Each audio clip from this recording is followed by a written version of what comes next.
अस्सलाम वालेकुम जी, क्या हाल चाल है आप सबके। आज का हमारा 13वां टॉपिक है सलमा बिन्नत हफ्सा की दानाई। कादसिया की जंग मुसलमानों और रोमियों के दरमियान सैयदना उमर फ़ारूक रज़ी अल्लाह ताला अन्हा के दौर में लड़ी गई ये बड़ी अहम जंग थी। इसके सिपा सालार सैयदना साद बिन अबी वक़ास थे। उन्होंने कुछ अर्सा कबल ही सैयदा सलमा बिन्नत हफ्सा से शादी की थी। इनका ताल्लुक़ बनी तिम से था और ये मशहूर सिपा सालार मसना बिन हारसा की अहलिया थी। जब वो शहीद हो गए तो इस दौर के रवाज के मुताबिक सैयदना साद ने सलमा से शादी की। इस ज़माने में शहीद के साथ वफ़ा और मोहब्बत का तकाजा यही था कि इसकी औलाद और बीवी को वही मकाम और मर्तबा मिले जो इसकी ज़िंदगी में था। यह हुस्न इत्तफ़ाक़ था कि सैयद बिन अबी वक़ास को इन दिनों अरकुन निसा की बीमारी थी, जिसकी वजह से वो चलने फिरने से कासिर थे। उन्होंने अपनी क़यामगाह पर अपना बिस्तर बिछवाया और इस तरह बैठने का इंतज़ाम किया कि मैदान जंग इनकी निगाहों के सामने था। वहीं बैठकर वो मुजाहिदीन को हदायत देते रहते थे। घर में इनकी अहलिया सलमा के अलावा घर के एक कोने में एक कैदी भी था। ये कैदी कोई आम आदमी न था, बल्कि बनु सकीफ़ कबीले का बड़ा बहादुर और नामवर शुजा अबू महजन था। इसका नाम उमर बिन हबीब था। ये शायर था और ज़माना जाहिलियत में शराब का रसिया था। ये मोतबर शराब नोशी का मर्तकब हुआ और फिर सैयदना उमर फ़ारूक के हुक्म से इसे कैद कर दिया गया। ऊपर मैंने जिक्र किया है कि ये माना हुआ बहादुर और दलेर था। इधर लड़ाई शुरू हुई और इसकी आवाज़ें इसके कानों में भी पड़ रही थी। अबू महजन ने कुछ देर तो सब्र किया, लेकिन फिर इसने सैयदा सलमा का रुख किया। कहने लगा, ए बहन सलमा, ए बिन्नत आले हफ्सा, आपके अंदर कोई खैर है तो मेरी बात सुनो। सैयदा सलमा भी कोई आम घराने की खातून न थी, वो सिपा सालार की बीवी भी थी। कहने लगी, अबू महजन बताओ क्या बात है। अबू महजन ने अर्ज़ की, मेरी बेड़ियाँ खुलवाकर मुझे सिपा सालार का घोड़ा दे दीजिए और फिर देखिए मैं इस्लाम के दुश्मनों के साथ क्या सलूक करता हूँ। अगर मैं ज़िंदा रहा तो वापस आकर बेड़ियाँ फिर पहन लूँगा, और अगर शहादत पा गया तो मेरे लिए रहमत व मग़फ़िरत की दुआ कर दे।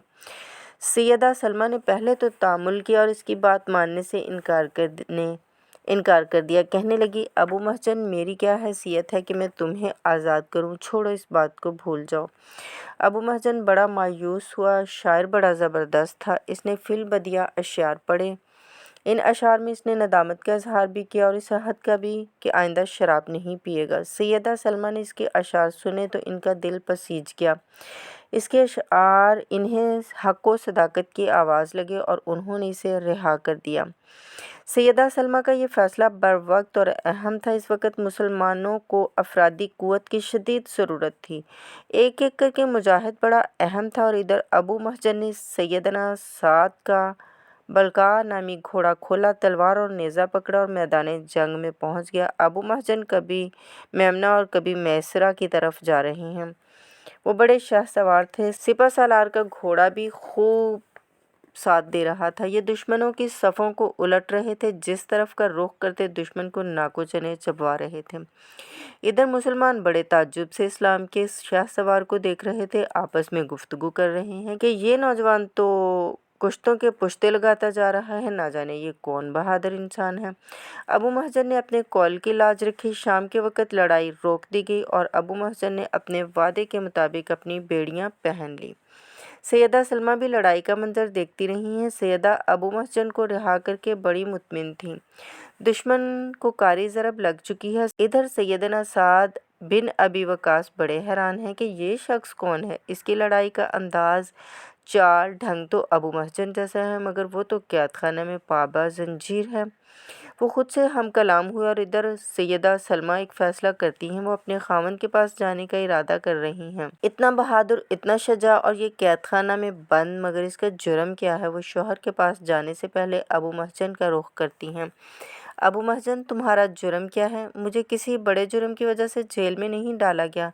मैं ज़माना जाहिलियत में अशार कहता था और शराब तो हमारी घुट्टी में पड़ी थी। बस मैंने चंद अशार शराब की तारीफ़ में कह दिए, जिसकी बिना पर मुझे पाबा जंजीर होना पड़ा। सैयदा सलमा का रुख अब अपने ख़ावंद की तरफ था। अबू महजन की पूरी कहानी बयान की। अबू महजन को बुलवाया गया और अहद लिया गया कि वो आइंदा शराब नहीं पिएंगे तो वो इसे रिहा कर देंगे। दोनों तरफ से इकरार होता है, अहद होता है। इन्हें रिहा कर दिया गया और बाकी मानदा ज़िंदगी में वो उम्मुल ख़बाइस के नज़दीक नहीं गया। سیدہ سلمیٰ کا یہ واقعہ ہماری بہنوں کے لیے بڑا تابناک اور روشن ہے۔ ان کی بدولت مسلمانوں کو فتح بھی ملتی ہے اور ایک مسلمان شراب نوشی بھی ترک کر دیتا ہے۔ سامعین کرام، اگر آپ کو آج کا ہمارا واقعہ اچھا لگا ہو تو لائک شیئر ضرور کیجیے گا اور کومنٹس میں بھی اپنی رائے کا اظہار کیجیے گا۔ اور پلیز جی، ابھی تک اگر آپ نے میرے چینل کو سبسکرائب نہیں کیا تو چینل کو بھی سبسکرائب کر لیں اور بیل آئیکن کو بھی پریس کر لیں۔ اجازت دیں، اللہ حافظ۔